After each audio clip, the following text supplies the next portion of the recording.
In today's video, I'm going to teach you how to use Smartsheet forms with conditional logic. We're going to set up conditional formatting so that responses collected through your forms are automatically highlighted based on the criteria you care about. This is a great way to make urgent or important submissions stand out the moment they land in your sheet. Start by heading to smartsheet.com. Once you're in, navigate to the area where you manage your forms and open the sheet that captures those form responses. That sheet is where the formatting rules will be applied, and anything submitted via the form will follow those rules automatically. Open the conditional formatting panel. You'll find it in the sheet interface, and this is where all the logic for visual highlighting lives. Create a new rule by selecting Add New Rule. This opens the rule editor, which is where you'll define exactly when and how your formatting should appear. Open the rule to begin defining the condition.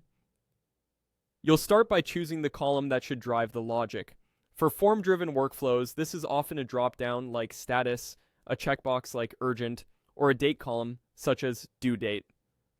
Select the column, then choose the criteria operator that matches your use case, such as is, contains, is blank, or is in the past. Finally, specify the value or threshold you want to trigger on.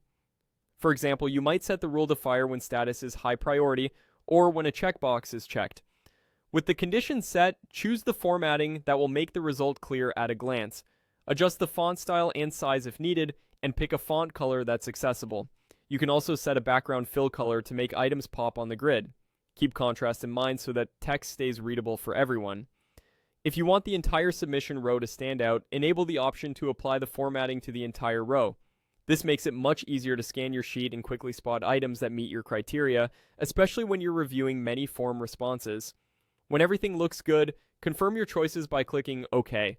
Your new rule will appear in the list, and any existing or new form submissions that match your condition will instantly reflect the formatting you selected. A couple of quick tips as you work: give your rule a clear, descriptive name so it's easy to manage later, keep your conditions as specific as possible to avoid conflicts, and remember that rule order matters if multiple rules could apply to the same row. That's it. Your form submissions now use conditional logic to visually highlight what matters most right where you work.